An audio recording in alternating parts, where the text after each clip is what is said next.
Hey guys, in this video, we're going to talk about how to wholesale nice houses. So my name is Jeremy Beeland. For you guys who don't know who I am an expert at acquiring off-market deals. Since I started my business back in 2017, I have done well over 425 off-market acquisitions, built multiple seven-figure markets, and have generated just about $8 million in gross revenue, which is just mind-blowing to me today. I have my book here, and we are going to talk about how to wholesale nice houses. I get really excited about this because I make a ton of money wholesaling nice houses. Now, when we think about wholesaling, right, we think about wholesaling ugly houses. A lot of times we go and we do driving for dollars and we're looking for distressed properties, right? Houses that are in disrepair that need a lot of love. Well, they are out there and there's a lot of money to be made with those, but there's a lot of nice houses where they may not need as much love but are still certainly distressed that you can get at a deep discount and make a ton of money off of them. These nice houses still sell at a discount. We buy nice houses 60, 70 cents on the dollar all the time. Matter of fact, we recently just acquired a really nice townhouse. This house we actually wholetailed this, not wholesaled, but wholetailed it. And I should preface by saying this, that it's not easy to wholesale nice houses, but it is easy to acquire nice houses off market at a deep discount, which you can then sell them or exit out of them for big money to a retail buyer. So that is typically the exit strategy. Now, if you get it at a deep enough discount, you can definitely assign it to a retail cash buyer, or I should say, an investor cash buyer that wants to keep it as a rental, or they will buy the property, then close on it and put it on the market and sell it themselves if you don't have the resources to do that through hard money, private lending, or your own financing. So you can definitely wholesale nice houses to a cash buyer investor that will then close on it, put it on the market, sell it. But if you can market these properties on the MLS, you can sometimes even find a cash buying retail buyer. Yes, retail buyers sometimes buy houses cash, and they might be willing to buy your house cash, meaning you could assign the rights to that as well. But typically, generally, a lot of times you would have to do a double close or a wholesale or a novation in these circumstances, which I talked about in previous videos. So if you go back and look at other videos about multiple exit strategies, I talk in depth about some of those. But with that being said, let's talk about why people sell nice houses at a discount, because it's hard to believe, right? Why wouldn't they just sell it with a realtor and get as much money as possible for it? I know that's the magic question, but there's a lot of reasons why, or else I wouldn't be buying multiple dozens of houses that are super nice every single year, year after year after year. So let's talk about some of the reasons why. Well, it could be a situation where the person needs to sell the house really fast because they're relocating. They don't like dealing with realtors because they've worked with realtors in the past, and realtors burned them, or they just don't like them. Maybe it's a really nice house, but they want to leave a ton of stuff behind, right? Maybe it's a out-of-state owner that has a tenant in there, and it's a really nice house, and they don't want to have to deal with an eviction.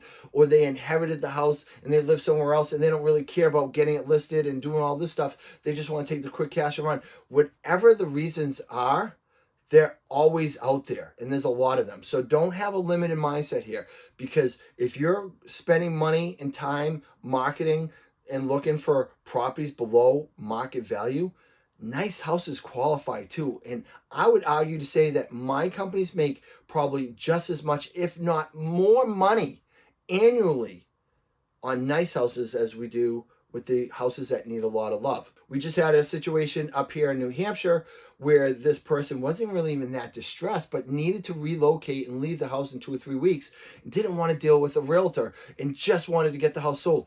They sold it to us at such a discount. For us, it was awesome, but for them, it helped them. They're like, I just need to be out of here. I want to leave my stuff, be out in a couple weeks.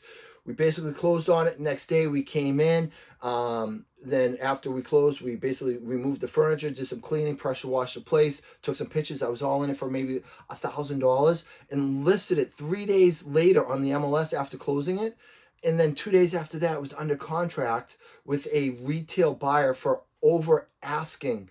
And we're going to probably generate somewhere about $55,000 to $50,000 net on this. And the seller just wanted a quick sale. It's just what worked best for him. He didn't care about the equity in the home. He didn't need to make that extra $50,000, and it wasn't worth it to him to try to list it and deal with all the, the what ifs if it didn't close in time and everything else.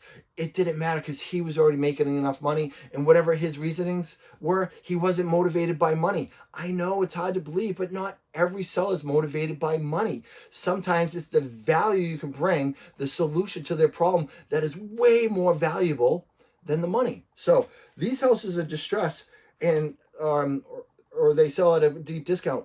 And outside of that, even though this guy wasn't distressed, there are a lot of places that are distressed. It might be a nice house that's facing foreclosure or tax delinquency, right? It could be a situation where somebody just lost their job and they can't afford it anymore. Or they inherited a house that they don't want, but that's a nice shape. The distress comes in all different shapes, sizes, and forms. So don't get caught up on why. Just understand that there's a lot of reasons why, and they do. We talked about this, right? Typically, these type of houses, unless you get them at a really great discount, like 50, 60 cents on the dollar, there is not enough meat on the bone for investors and flippers and things of that nature. But when you're buying these properties, even 70 to 80 cents on the dollar, the retail market is a great way to market these properties and make a lot of money. Now, if you work with a realtor or have a realtor on your team or have your real estate license, you can pre-market these properties even before you physically close on them. You just have to make sure that you have this vetted out by a local real estate attorney for your state and the local real estate commission. Just make sure you have the language right. But you can pre-market these properties on the MLS because we do it all the time in multiple states and have for years. And with that being said, we identify a buyer well before we even have to decide on closing on the property, which allows us to figure out what is the best exit strategy. Do we want to use a novation? Do we want to double close it? Sometimes if we know it's a great deal, we'll just say, you know what, we're going to use private money. We're going to buy the house and wholesale it and clean it out and have it on the market in a couple of days. We make, literally, no joke, multiples in each market, hundreds and hundreds of thousands of dollars by buying and closing on nice houses below market value and then turning around and having them back on the market in like a week or two, sometimes days. So there's a lot of opportunity out there. So, you might need a real estate agent to do this if you want to market it on the MLS. If you're not an agent yourself, there's also like listing sites that you can do yourself where you can pay like a flat fee listing. It's like $100, $200, $500. You can list it that way and handle all that stuff. As long as you have the language, done right, doing everything above on the up and, legally and everything else, you'll have no problem there. I do it all the time, but you'll take advantage of that. You can also, if you don't want to use the MLS, right, but you get this property under contract, you can throw it on Facebook Marketplace. You can still throw it in the real estate agent Facebook groups because they have buyers that are looking for properties in your area that may not find what they want on the MLS, so you can bring the deals to them and they still have qualified buyers for these properties. Craigslist is another situation or another opportunity. You can even go as far as putting out bandit signs around the neighborhood, 3-2 motivated seller, nice house, call ASAP, right? And leave a number. Those things work, and you can find buyers for that, for these nice houses all the time. And they are thrilled because unlike a cash buying investor, right, who needs to have meat on the bone to make a profit, retail buyers don't necessarily care about making a profit, obviously. If they can get it below market value, even if it needs a little bit of love, that is huge. And below market value to them could be $5,000, right? We're used to in this industry getting houses 50, 60, 70 cents on the dollar. They can't even wrap their head around numbers like that. They're like, if this house has an ARV of $400,000, but I'm able to buy it for $395, I got the deal of the century. That's their mindset. So you can give it to them below market value. It's a win, and you can make big money doing this in the process. That's it.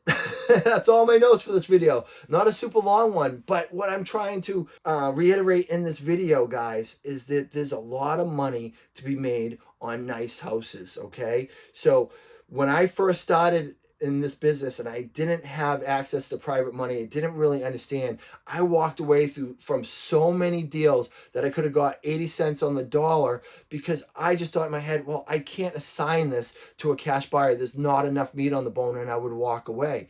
But now I know that I can leverage other people's money, hard money, private lending money, right? I can leverage the MLS. I can leverage a realtor. I can leverage social media. I can leverage all those opportunities to find potentially even still a cash buyer to buy these properties. But even if it's a traditional home loan, I can use innovation. I can do a double close. There's a lot of different exit strategies that I didn't know about when I first started that are available to you, and you need to learn them. If you're going to work really hard generating leads and generating these contracts and finding these deals, and most of all, helping these people in tough situations, right? They need you. A typical realtor is not going to fit their needs for whatever reason, but you have a skill set that can provide a lot of great value. And for them, giving you the house at a discount for that value is more important to them than trying to work with a realtor to get top dollar. So you can provide value to them, be a great asset to your community, just like you are with the houses that need a lot of love. But rather than just walking away from these deals, you could turn nothing into something. And honestly, some of our biggest deals, our best deals are on the nicest houses. Just keep that in mind. The retail market is where you will get some of the biggest and best deals. So I want you to learn about novations. I want you to learn about double closes. I want you to learn about wholesaling. I want you to learn about leveraging private lending and using other people's money. Where are you going to learn all that stuff? Well, in my other videos, silly. Go watch my other videos. I talk about all that stuff. So you can learn all the tricks to be what it takes to be successful, make big money in this, rather than waiting 3, 4, 5, 6 years to learn all these things like I did. I'm teaching you so you can do them. Once you get to a point where you're doing 1 or 2 deals a month consistently, let's start making big freaking money on these deals and get away from the mindset of 15, 10, 5, $20,000 assignment deals. Screw that. $50,000, $100,000, 7 figures a year, doing 20 to 25 deals. Working just as hard as you are right now, but you just need to know how to exit out of them for more money. So I hope this video helps you. All right, that is it for today, guys. I hope you found this video informative. Listen, guys, if you want to learn about getting better at off-market acquisitions, right? You want to do more deals, bigger deals with less cancellations, and learn to be an expert like me so you could build a 7-figure business, right? And do these big deals without necessarily killing yourself more. Well, then I highly suggest you click on the link below. It is a sales funnel designed to sell you something, which is my coaching business. And we will teach you how to become an expert at acquiring off-market deals because we have it down to a science. However, that doesn't work for you. No problem. I don't care. I just want to put it out there. But if it doesn't, please, I ask you as a favor, right? If you got value from this video, then click like. Hit subscribe. I got more videos coming. Go watch my other videos. Let's feed the YouTube algorithm so you're in the know when I do all these videos so I can continue to add value to you. But you liking and subscribing to this video is going to help the algorithm reach other people who need the value as well so I can help them grow. So let's all work together. Collaboration, not competition. We're all in this together. Plenty of deals out there for all of us to make a lot of money. Let's all help each other persevere, prosper, and grow, and just make bank doing what we love with REI Freedom, baby. Have a good one.